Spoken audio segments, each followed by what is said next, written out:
करो तो गुड़ भी है, अब गुड़ भी है।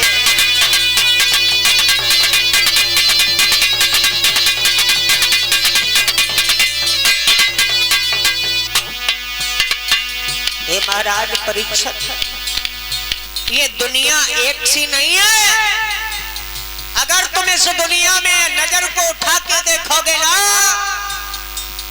तो महाराज हर चीज में आपको गुड़ भी नजर आएगा और अवगुण भी नजर आएगा। इसलिए मेरी बात सुनो।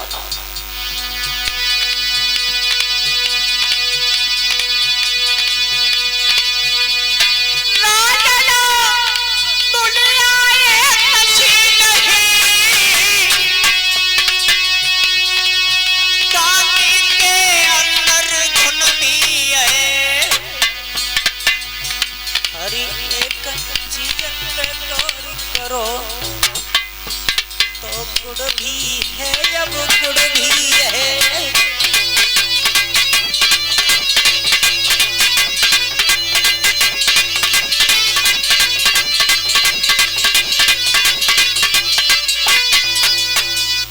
महाराज, हे महाराज, आप ये सोच रहे हो कि सब दोष हम में है ना?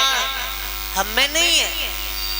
अरे भगवान ने जिस भी चीज को इस संसार में भेजा है, जिस वस्तु को बनाया है, अगर हर चीज पे आप गौर करोगे तो किसी में कोई न कोई अगर गुण है तो कोई न कोई अवगुण भी है। भाई अगर हमारे अंदर महाराज परीक्षित सब अवगुण तुम्हें दिखाई दे रहे हैं ना, तो कुछ हमारे अंदर गुण भी है। क्या गुण है? तो बोले सुनो मेरे अंदर क्या गुण है। तो महाराज परीक्षित बोले समझाते हुए, कलयुग बोला कि मेरे अंदर गुण ये है, हो कलयुग के वाला,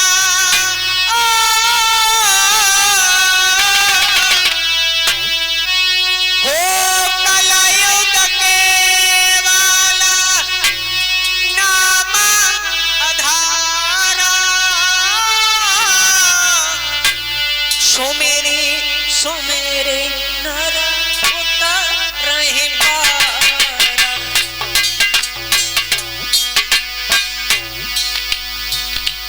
बोलो राम, बोलो राम, बोलो राम, बोलो राम, बोलो राम, बोलो राम।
बोले कि कलयुग केवल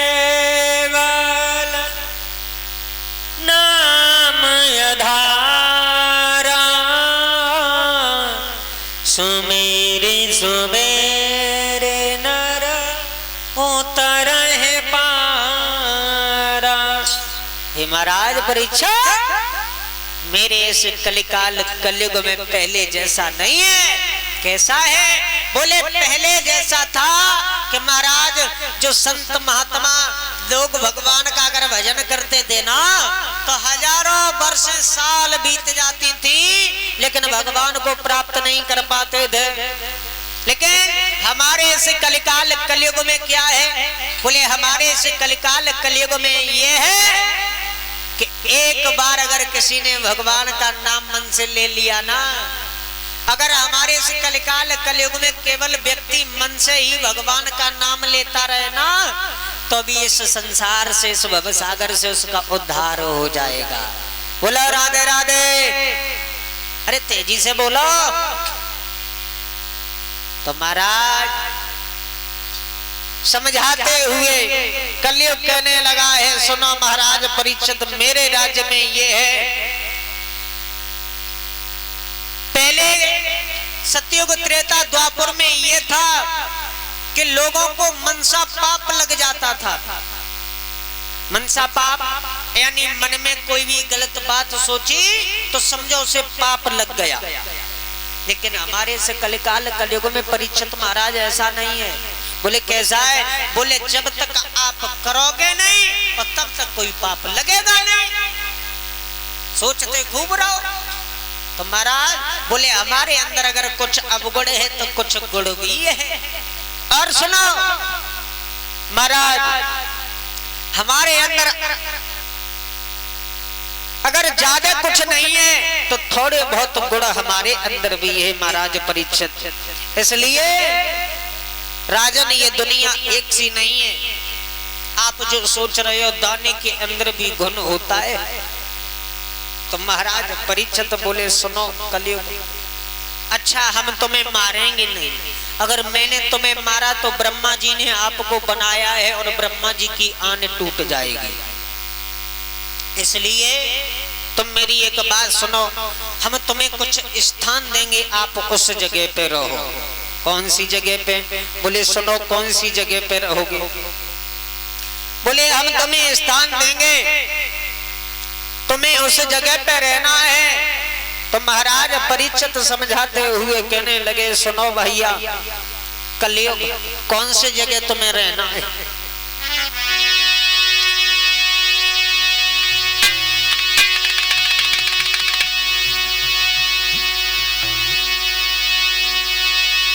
आज महाराज परीक्षित कलयुग को स्थान देने लगे हैं। तो कौन कौन से स्थान दे रहे हैं?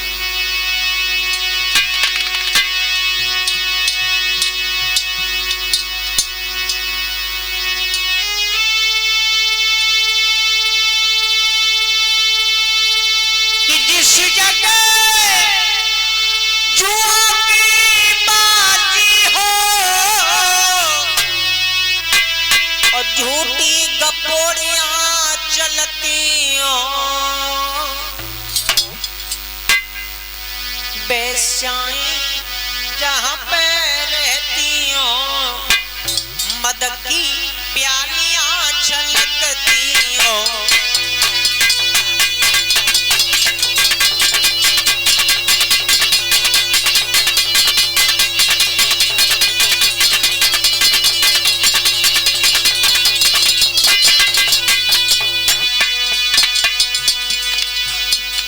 जवाब दिया महाराज परीक्षित ने सुनो,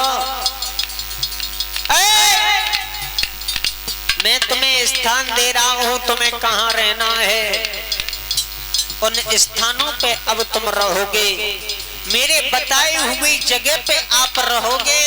और बोले महाराज परीक्षा,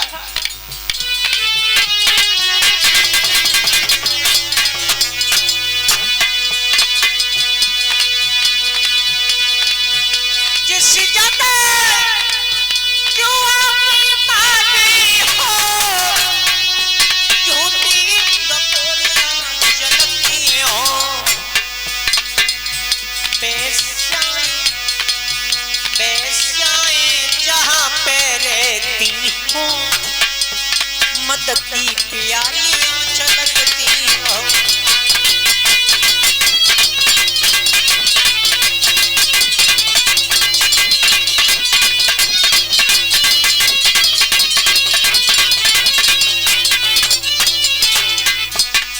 और सुनो कहां रहना है?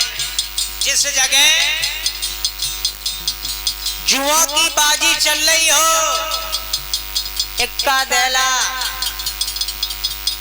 और क्या क्या होते हैं हमें तो नहीं मालूम है। वो चल रही हो ना जुआ की बाजी, वहां रहो। जिस जगह वैश्याएं रह रही हो आप वहां रहो। और जिस जगह महाराज मद की प्यालियां यानी गिलास पे गिलास, वहां पे आप रहो। और बोले समझाते हुए महाराज परीक्षित,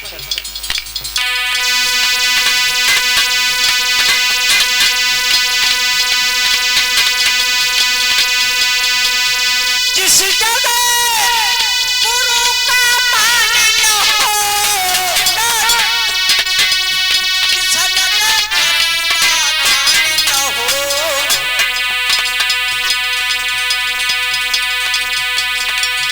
जिस जगह स्वर्ण की क्रांति हो, बस तुम्हें वही स्थान हो।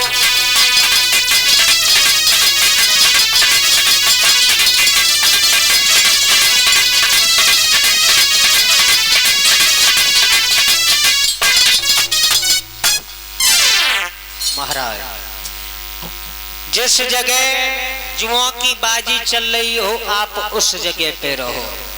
कलयुग को स्थान दे रहे हैं महाराज परीक्षित। जिस जगह जुआ की बाजी चल रही हो आप उस जगह रहो। जिस जगह पे झूठी बातें बताई जा रही हो, झूठी बोली बोली जा रही हो, आप वहां रहो।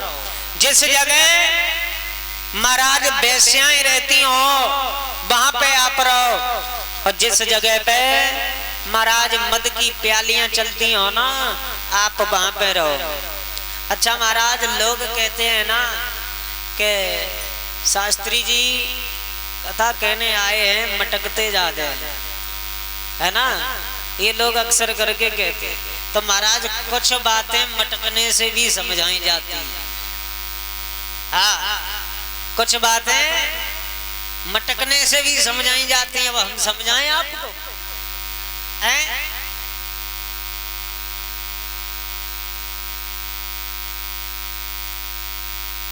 एक श्लोक हम बोलेंगे, आप लोग समझ जाओ तो फिर बता देना हमें। द्वैतपानम स्त्रिया, समझे आप लोग? परीक्षित महाराज समझे? नहीं समझे। द्वैतपानम नौला समझ गए? द्वैत यानी जुआ, इंग्लिश में क्या कहते हैं? कैसीनो, है ना? द्वैत पानम, हाँ समझ गए?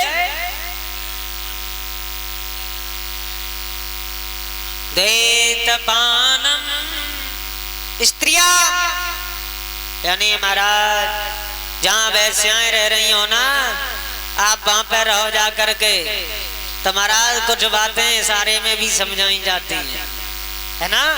तो महाराज आज महाराज परीक्षित ने स्थान दिए, सुनो तुम्हें रहना कहाँ कहाँ है।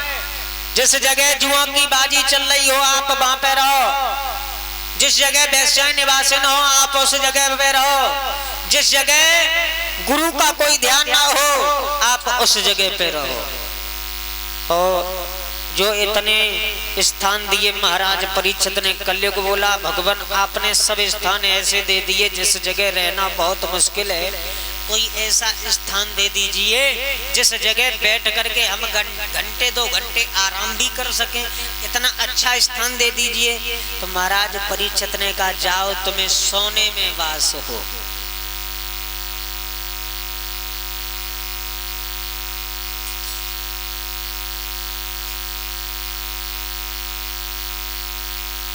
बोले जाओ तुम्हें सोने में वास हो। अब महाराज सोना 2 प्रकार का होता है, एक सोने वाला सोना और एक हम और आप पहनते हैं वो सोना। और दोनों ही सोना महाराज खराब हैं, बहुत ज्यादा खराब। अगर ज्यादा सोना तो बीमार हो जाओगे, है ना? और ज्यादा अगर सोना पहन के तुम्हें यहां से बिलारी बिलारी तक अगर जाओ, महाराज तुम्हारे पास में खूब सोना हुई और तुम बिलारी तक पहन के गए और पैदल हो, आधी रात को समय हो, तो तुम घर पे वापस आ सकते हो? अबे नहीं लग रहा है कि आ जाओगे, क्योंकि रास्ते में ही सब छीन लिया जाएगा तुमसे। हाँ, तो महाराज सोना दोनों ही खराब होते, अधिक सोना भी ज्यादा खराब है और अधिक सोना पहनना भी बहुत खराब है। तो महाराज कलयुग ने सोने में बास दे दिया। माता बहनों ऐसो मत करियो कि तुम सोचो कलयुग में सोने में बास है तो तुम अपो सोना घर से बाहर मत फेंक दियो, ले जाएगी। हाँ, लेकिन नहीं, महाराज परीक्षित ने कौन से सोने में बास दिया? जो सोना महाराज बेईमानी से कमाया गया हो, जो सोना चोरी के पैसे से खरीदा गया हो, उस सोने में महाराज परीक्षित ने बास दे दिया। महाराज, और जो महाराज परीक्षित ने सोने में बास दिया, तो महाराज हुआ ये कि कलयुग ने क्या किया? देखा महाराज परीक्षित के सर पे सोने का मुकुट लगा हुआ है। कलयुग ने छोटा रूप बनाया और हुआ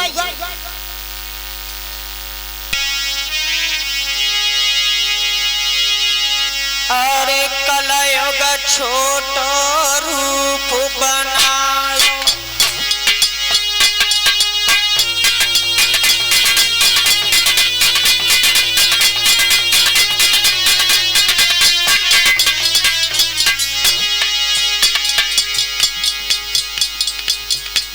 कलयुग ने छोटा रूप बनाया।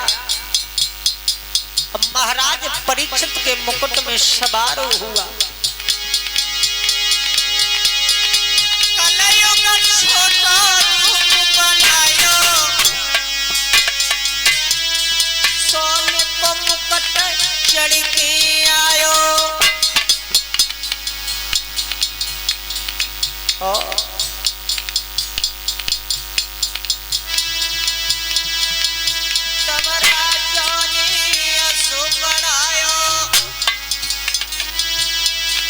चल के एक आश्रम में आयो,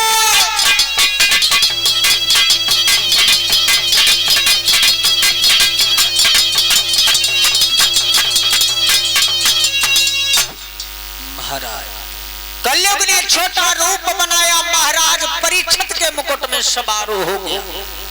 और जैसे महाराज परीक्षित के मुकुट में सवार हुआ कलयुग, तो महाराज हुआ ये कि महाराज परीक्षित को प्यास लगने लगी। और जब प्यास लगी तो पानी की तलाश करते हुए महाराज परीक्षित चले कहां? पानी को ढूंढते हुए धीरे धीरे धीरे धीरे पहुंच जाते हैं लोमस ऋषि के आश्रम में, जहां लोमस ऋषि समाधि को लगाए हुए हैं। और महाराज जब समाधि को लगाए हुए हैं लोमस ऋषि, महाराज परीक्षित ने देखा बाजी वाह, मुझे भारी प्यास लग रही है, आवाज को लगाया, कोई है? अरे हमें भारी प्यास लग रही है, कोई हमें पानी पिला दे। महाराज परीक्षित दरवाजे पे खड़े होकर के आवाज लगा रहे हैं, लेकिन महाराज परीक्षित ने क्या देखा? बाजी वाह, लोमस ऋषि समाधि को लगाए हुए महाराज परीक्षित के सर पे कलयुग सवार है। विचार बदल गए, क्रोध आ गया, कहने लगा बाजी वाह, रेड होगी महात्मा, तूने मेरे मान को नहीं समझा, मेरे सम्मान को नहीं समझा। मुझे भारी प्यास लगी हुई है, तू ढोंग को बना के बैठा है, आंखों को बंद करके बैठ गया, प्यास के मारे में व्याकुल हो। मैं हस्तिनापुर का राजा महाराज परीक्षित हूं, तूने मान सम्मान को नहीं जाना, तूने मेरा अपमान किया, नहीं छोड़ेंगे। महाराज परीक्षित ने क्या किया, महाराज तरकस से तीर को निकाला, देखा पास में एक मरा हुआ सर्प पड़ा था। जैसे ही उस सर्प को महाराज देखा तो महाराज परीक्षित ने उस तीर से सर्प को उठाया और लोमस ऋषि के गले में डाल दिया। जैसे ही गले में डाला महाराज परीक्षित वहां से चले गए। और जब महाराज परीक्षित वहां से चले गए तो कुछ बच्चे वहां खेल रहे थे। उन बच्चों ने जाकर के लोमस ऋषि के पुत्र श्रृंगी ऋषि को बताया। श्रृंगी ऋषि को बताया कि हस्तिनापुर नरेश महाराज परीक्षित ने तुम्हारे पिता का अपमान किया है। उन्होंने मरा हुआ सर्प तुम्हारे पिता के गले में डाला है। तो महाराज श्रृंगी ऋषि ने क्या किया, कमंडल से जल निकाला और महाराज परीक्षित को श्राप देने लगे। कहने लगे, रे धन के मतवाले राजा, रे माया मद के दीवाने, तूने मेरे पिता का अपमान किया है, अब मैं तुझे श्राप दूंगा। और महाराज परीक्षित को श्राप देने लगे।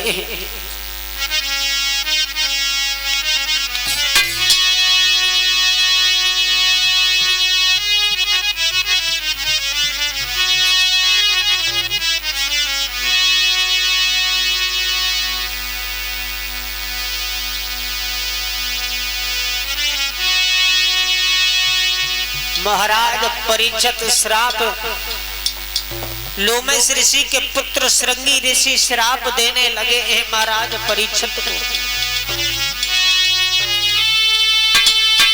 कि जिनके प्रकाशन उत्तम हो,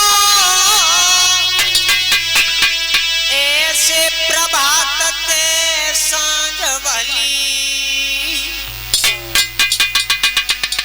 और जिनके नामन से नहीं नाम चले, ऐसे लड़कन सो पांच भली।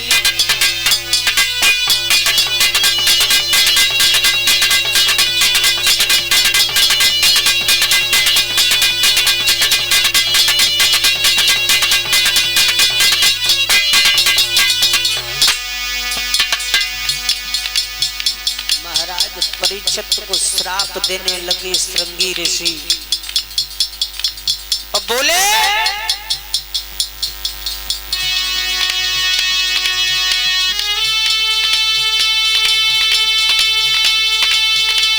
ओ धन के मतवाले राजा,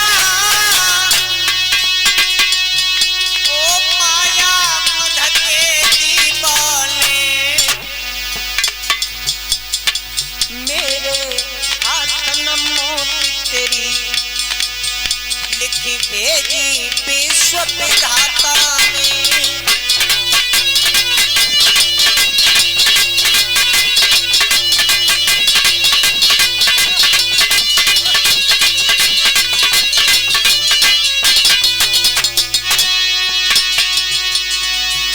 श्राप दे रहे हैं महाराज परीक्षित को श्रृंगी ऋषि और बोले, ओए महाराज परीक्षित हस्तिनापुर नरेश, मेरी बात सुनो, बस सावधान, बस सावधान, ओ तक्षक जिंदा हुई जाइए, साथ में रोज राजा को दस के सुरपुर को पहुंचाइए।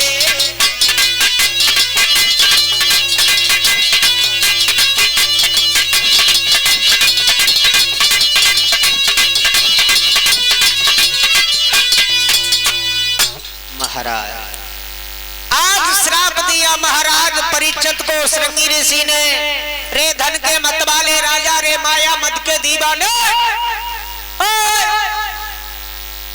तूने मेरे पिता का अपमान किया, लेकिन अब हम तुझे नहीं छोड़ेंगे। जा, मैं तुझे श्राप दे रहा हूं, महाराज श्राप देने लगे और कहने लगे, रे धन के मत वाले राजा, मैं तुझे ये श्राप देता हूं कि जो सर्प तूने मेरे पिता के गले में डाला है ना, यही सर्प साथ में रोज जिंदा होकर के तुझे डस जाएगा और तेरी अकाल मृत्यु हो जाएगी। महाराज जो ये श्राप दिया महाराज परीक्षित को, लोमस ऋषि समझाते हुए कहने लगे, रे राजा, अपने पुत्र श्रृंगी ऋषि से बोले हैं, बेटा तूने ये अच्छा नहीं किया, क्योंकि तूने महाराज परीक्षित जैसे राजा को श्राप दे दिया। क्योंकि महाराज परीक्षित का दोष इसमें नहीं है, दोष तो इसमें केवल कलयुग का था। क्योंकि महाराज परीक्षित के सर पे कलयुग सवार था। महाराज परीक्षित को श्राप लगा। लोमस ऋषि कहने लगे हैं कि ये खबर महाराज परीक्षित के पास में पहुंचा दो कि तुम्हें साथ में रोज का श्राप लग चुका है, साथ में रोज तुम्हें ये तक्षक जिंदा होकर के डस जाएगा और तुम्हारी अकाल मृत्यु हो जाएगी। आप एक काम करो, कोई न कोई अपनी मुक्ति का उपाय देख लो। तो महाराज जो ये महाराज परीक्षित को पता चला, महाराज परीक्षित के सर पे कलयुग क्यों सवार हुआ, क्योंकि महाराज इसमें कारण ये था कि महाराज परीक्षित के सर पे कलयुग इसलिए सवार था कि एक बार इनके बाबा भीम ने मगध देश के रहने वाले राजा जरासंध से युद्ध किया, और जब युद्ध किया तो महाराज उस युद्ध में जरासंध को हरा करके जरासंध के मुकुट को छीन के लेके चले आए। वही मुकुट महाराज परीक्षित के घर में एक संदूक में बंद करके रख दिया। तो महाराज वही मुकुट जब महाराज परीक्षित शिकार खेलने के लिए गए तो उन्होंने वो संदूक जैसे ही खोला तो उसमें वही मुकुट चमक रहा था, बहुत सुंदर था मुकुट। तो वही मुकुट महाराज परीक्षित ने पहन लिया।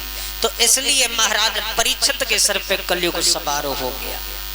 तो महाराज परीक्षित को श्राप लगा। तो महाराज परीक्षित को जब श्राप लगा है तो सोचने लगे हैं महाराज परीक्षित अब क्या करें। तो महाराज परीक्षित ने क्या किया,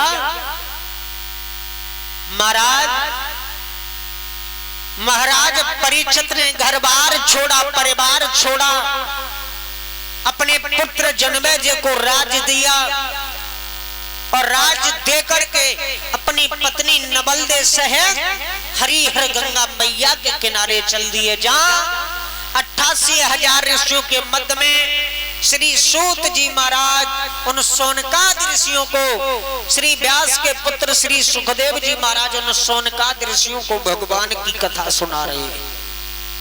उन्हीं के बीच में जाकर के महाराज परीक्षित खड़े हो जाते हैं और सुखदेव जी महाराज से प्रश्न कर दिया, भगवान अब हमें एक बात बता दीजिए कि जिस व्यक्ति को साथ में रोज का श्राप लगा हो, जिसकी साथ में रोज अकाल मृत्यु हो जाए, उस व्यक्ति को मुक्ति के लिए क्या करना चाहिए। जो प्रश्न सुखदेव जी से ये प्रश्न किया है तो महाराज सुखदेव जी समझाते हुए कहने लगे, सुनो महाराज परीक्षित, तुम्हें तो 7 दिन मिले हैं, अगर तुम्हारे पास 7 मिनट भी होते ना फिर भी हम तुम्हारा उद्धार करा देते। कैसे? तो महाराज अब यहाँ से आगे की कथा जो है वो सुखदेव महाराज परीक्षित महाराज को श्रवण कराएंगे। अभी तक तो शायद मुझे जहाँ तक मालूम है वहां तक आप लोगों को कथाएं कम समझ में आई होंगी, लेकिन अब यहाँ से आगे समझ में आएगी अच्छे तरीके से। अब सुखदेव महाराज परीक्षित को कथा श्रवण कराने लगे हैं। सुनो महाराज परीक्षित, तुम्हें साथ में रोज का श्राप लगा हुआ है, तुम्हारे पास कोई उपाय नहीं है। और महाराज परीक्षित को जब श्राप लगा तो महाराज बिल्कुल महाराज परीक्षित को ये चिंता नहीं हुई कि मुझे साथ में रोज का श्राप लगा, मेरी साथ में रोज मृत्यु हो जाएगी। और जब बताओ परीक्षित महाराज, जिस व्यक्ति को ये पता चल जाए कि हमारी साथ में रोज मृत्यु हो जाएगी फिर उसे रात में नींद आ जाएगी? उसके आगे तुम 56 प्रकार के व्यंजन रखो, उसे अच्छा लगेगा? नहीं लगेगा।